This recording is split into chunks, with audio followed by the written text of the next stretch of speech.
सोचिए, साल 1923, इजिप्ट का कायरो शहर और कॉन्टिनेंटल होटल का एक कमरा। रात के ठीक 1:55 हो रहे हैं और एक बेहद अमीर ब्रिटिश लॉर्ड कार्नावन तेज बुखार और उखड़ती सांसों के बीच तड़प रहे हैं और आखिरकार अपनी आखिरी सांस लेते हैं। आज के इस विश्लेषण में हम इस दिल दहला देने वाली और रहस्यमयी घटना की बिल्कुल गहराई में जाएंगे, जिसने उस वक्त पूरी दुनिया में खौफ पैदा कर दिया था। चलिए शुरू करते हैं। तो आइए इस खौफनाक रहस्य के पन्ने पलटते हैं। कुछ ही महीने पहले की बात है। इस ब्रिटिश लॉर्ड ने 3000 साल पुरानी एक सीलबंद कब्र को खोला था। कहा जाता है कि उस कब्र के बाहर एक बेहद डरावनी चेतावनी लिखी हुई थी। Death shall come on swift wings to whoever disturbs the peace of the pharaoh. मतलब जो कोई भी इस सम्राट की शांति भंग करेगा, मौत उसे अपने पंखों पर उड़ा ले जाएगी। देखिए, 1920 के दशक में इस अलौकिक खौफ ने पूरी दुनिया को जैसे अपनी गिरफ्त में ले लिया था। और पता है, लॉर्ड कार्नावान की मौत कोई आम घटना नहीं लग रही थी। ठीक उसी पल उन्होंने दम तोड़ा, अचानक पूरे कायरो शहर की बिजली चली गई। सब कुछ घोप अंधेरे में डूब गया। किसी को नहीं पता था क्यों। और सिर्फ यही नहीं, वहां से हजारों मील दूर इंग्लैंड में ठीक उसी रात उनकी पालतू कुतिया सूजी अचानक जोर जोर से रोने लगी और देखते ही देखते उसने भी दम तोड़ दिया। अब यह सब इतना अजीब था कि शर्लॉक होम्स के मशहूर लेखक सर आर्थर कॉनन डॉयल तक ने कह दिया कि भाई यह जरूर किसी ईवल एलिमेंटल या बुरी शक्ति का काम है। लेकिन रुकिए, बात सिर्फ एक मौत पर आकर नहीं रुकी। तो सबसे जरूरी बात यह है कि साल 1929 आते आते इस कब्र से जुड़े पूरे 22 लोगों की जान जा चुकी थी। और ये मौतें वाकई बहुत अजीब थीं, जैसे कब्र से निकली मम्मी का एक्सरे करने वाले रेडियोलॉजिस्ट की अचानक मौत हो जाना, या फिर लॉर्ड कार्नावान के सेक्रेटरी की मौत होना। और जब ये खबर उनके 78 साल के पिताजी को मिली तो उन्होंने सदमे में आकर लंदन की 7वीं मंजिल से कूदकर जान दे दी। खौफ का माहौल बस लगातार बढ़ता ही जा रहा था। पर यह सब आखिर शुरू कैसे हुआ? इसके लिए हमें पहले थोड़ा पीछे जाकर आर्कियोलॉजिस्ट हावर्ड कार्टर की मजबूरी को समझना होगा। कार्टर का बचपन काफी बीमारियों में बीता था और उनके पास कोई खास फॉर्मल एजुकेशन नहीं थी। लॉर्ड कार्नावान पिछले 15 सालों से उनकी इस खुदाई में पैसे लगा रहे थे, जिसमें आज के हिसाब से लगभग 50-60 करोड़ रुपए खर्च हो चुके थे, और हाथ कुछ नहीं आया था। फंडिंग बस बंद ही होने वाली थी और कार्टर के पास ये लिटरली आखिरी मौका था। फिर अचानक 4 नवंबर 1922 को उन्हें चट्टान में खुदी हुई सीढ़ियां मिली। 5 नवंबर को अनुबिस के शाही मोहर लगा एक बंद दरवाजा मिला, और 24 नवंबर तक जब रास्ता पूरी तरह साफ किया गया तो सामने एक नाम चमक रहा था, टुटनखामुन। और फिर आया 26 नवंबर 1922 का वो दिन, जो शायद इंसानियत के इतिहास की सबसे बड़ी आर्कियोलॉजिकल खोज थी। कार्टर ने उस बंद दरवाजे में एक छोटा सा छेद किया और जब अंदर झांका तो मोमबत्ती की रोशनी फड़फड़ाई और अचानक उन्हें ढेर सारा सोना चमकता हुआ दिखा। पीछे खड़े लॉर्ड कार्नावान ने बेसब्री से पूछा कि क्या कुछ दिख रहा है। कार्टर के मुंह से भारी आश्चर्य के साथ निकला, वंडरफुल थिंग्स, बहुत ही अद्भुत चीजें। अंदर लगभग 5398 बेशकीमती चीजें बिल्कुल जस की तस रखी थी, जिनमें 10 किलो सोने का एक डेथ मास्क और यहां तक कि अंतरिक्ष से गिरे उल्का पिंड से बना एक खंजर भी शामिल था।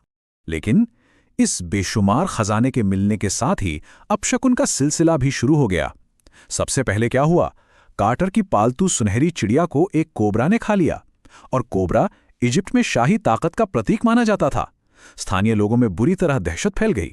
उसके बाद डेली लाइफ की छोटी छोटी घटनाओं की एक ऐसी चेन शुरू हुई जिसने सब बदल दिया। लॉर्ड कार्नावान के गाल पर एक मच्छर ने काटा। शेव करते वक्त वो दाना गलती से कट गया, उस पर एक मक्खी बैठ गई और इन्फेक्शन पूरी तरह फैल गया। डॉक्टर्स ने उन्हें शराब पीने से सख्त मना किया था, पर उन्होंने वाइन पी, बुखार और तेज हुआ और आखिरकार उनकी मौत हो गई। और सबसे डरावनी बात, मशहूर नॉवेलिस्ट मरी कोरेली ने उनकी मौत से ठीक 12 दिन पहले अखबार में एक खुली चेतावनी छापी थी कि इस कब्र को खोलने वाले को भयानक सजा मिलेगी।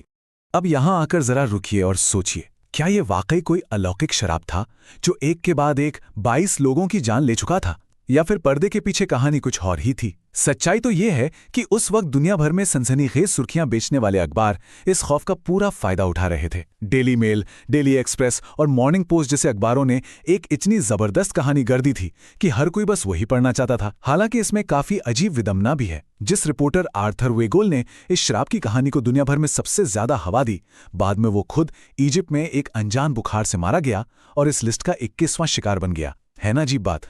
तो अब सबसे बड़ा सवाल ये उठता है, क्या जो कुछ भी बताया गया वो पूरा सच था? या फिर ये बस इंसानी डर और मीडिया की बनाई ऐसी भूल भुलैया थी जिसमें सच्चे विज्ञान और इतिहास की आवाज कहीं दबकर रह गई थी। चलिए अब थोड़ा इन किस्से कहानियों से बाहर निकलते हैं और इस रहस्य के पीछे की ठोस वैज्ञानिक और ऐतिहासिक सच्चाइयों की जांच करते हैं। अब इस स्लाइड पर जो डिटेल है वो वाकई बहुत ज्यादा इंटरेस्टिंग है। अगर हम शराब के चश्मे को उतार दें तो इस युवा राजा की असली जिंदगी एक्चुअली बहुत दर्दनाक और उथल-पुथल से भरी हुई थी। तुतंखमुन का जन्म 1329 बीसी के आसपास हुआ था। उनके पिता एखेनेतन ने इजिप्ट के पुराने सभी देवी देवताओं की पूजा पर बैन लगा दिया था, जिसकी वजह से पूरे समाज का ढांचा ही बुरी तरह बिगड़ गया था। ऐसे भयानक और अशांत माहौल में सोचिए 8 या 9 साल के एक छोटे से बच्चे को राजा की गद्दी पर बैठा दिया गया।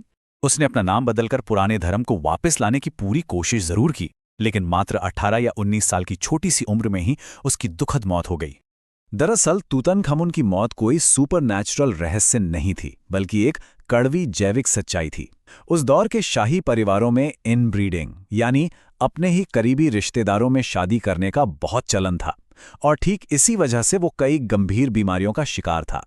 मम्मी की डिटेल से पता चलता है कि उसे क्लब फुट था, हड्डियां काफी कमजोर थीं और चेकअप में तो मलेरिया तक निकल आया। वो बिना सहारे के ठीक से एक कदम भी नहीं चल सकता था, और यही वजह है कि उसकी कब्र से करीब 130 छड़ियां यानी वॉकिंग स्टिक्स मिली थीं। वो उस वक्त इतना कम अहमियत वाला राजा माना गया कि बाद के राजाओं ने इतिहास के रिकॉर्ड से उसका नाम ही पूरी तरह मिटा दिया। लेकिन पता है, इसी गुमनामी ने उसकी कब्र को हजारों सालों तक लुटेरों से बचा के रखा। चलिए अब वापस उस डरावनी चेतावनी वाले पत्थर पर आते हैं। वो पंखों पर मौत आएगी वाली लाइन जो अखबारों में छापी गई थी। सच जानकर शायद आपको हैरानी होगी, क्योंकि सालों बाद कब्र के सिक्योरिटी इंचार्ज रिचर्ड एडमसन ने कबूल किया कि भाई वहां ऐसी कोई चेतावनी कभी लिखी ही नहीं थी। हुआ बस ये था कि जब एक पत्रकार ने गार्ड से श्राप के बारे में पूछा तो उन्होंने साफ मना करने के बजाय बस एक हल्की सी रहस्यमयी मुस्कान दे दी, और बस उसी एक मुस्कान से उस रिपोर्टर ने अपने दिमाग के घोड़े दौड़ाए और दुनिया का सबसे मशहूर, सबसे खौफनाक श्राप गढ़ दिया। मतलब ये पूरी तरह से एक झूठी खबर थी। और वो लोग जिनकी सच में तबीयत खराब हुई थी, उसका जवाब विज्ञान के पास बिल्कुल मौजूद था। 1963 में डॉक्टर इज़्ज़ुद्दीन ताहा ने अपनी जांच में क्लियर कर दिया था कि कब्र के अंदर जाने वाले बहुत से लोग एक्चुअली एस्परजिलस नाइजर नाम के एक फंगस के संपर्क में आ गए थे।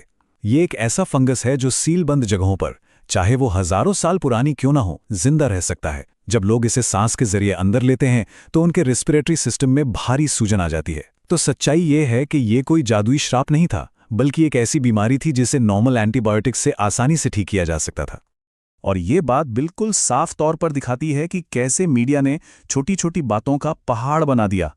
जो अजीब इत्तेफाक लग रहे थे, आइए उनका असली संदर्भ समझते हैं। देखिए, 1920s के दशक में कायरो के अंदर बिजली जाना एकदम आम बात थी। इसमें कोई आश्चर्य नहीं। इंग्लैंड में कुत्ते की मौत वाली जो कहानी है, अगर टाइम जोन का हिसाब लगाया जाए तो वो दोनों मौतें एक ही टाइम पर नहीं हुई थी। और रही बात लॉर्ड कार्नवान और मम्मी के गाल पर एक जैसे निशान होने की, तो वो कंप्लीटली मॉर्निंग पोस्ट अखबार का बनाया हुआ झूठ था, जो द टाइम्स अखबार के साथ चल रही उनकी कड़ी टक्कर की वजह से छापा जा रहा था। अगर किसी को अभी भी श्राप की कहानी सच लगती है तो इस नंबर पर गौर कीजिए। 73। मशहूर इन्वेस्टिगेटर जेम्स रैंडी ने जब पूरी तरह वैज्ञानिक तरीके से इन सारी मौतों को स्टडी किया तो एक चौंकाने वाला सच सामने आया। जिन लोगों को इस सो कॉल्ड श्राप का शिकार बताया जा रहा था, उनकी मौत की औसत उम्र 73 साल थी। अब उस जमाने की लाइफ एक्सपेक्टेंसी को देखते हुए ये उम्र औसत से कहीं ज्यादा थी। इसका मतलब अगर गलती से कोई श्राप था भी तो वो लोगों की जान नहीं ले रहा था, बल्कि उन्हें लंबी उम्र दे रहा था। चलिए इस बात को थोड़ा और डीपली समझते हैं। इस टेबल पर नजर डालिए। तर्क के हिसाब से अगर श्राप सच था तो जो लोग कब्र के सबसे ज्यादा करीब थे और जिन्होंने उसे खोला, उन्हें सबसे पहले मरना चाहिए था, राइट? पर हकीकत देखिए, लेडी एवेलिन जो उस कब्र में सबसे पहले घुसी थीं, वो 78 साल की उम्र तक जी। डॉक्टर डगलस डेरी जिन्होंने खुद उस मम्मी का पोस्टमार्टम किया था, वो 87 साल की उम्र तक जिंदा रहे। और खुद हावर्ड कार्टर जिसने अपने नंगे हाथों से उस कब्र को खोजा और खोला, वो इस ऐतिहासिक खोज के बाद भी पूरे 16 साल तक खुशी खुशी अपनी जिंदगी जीते रहे।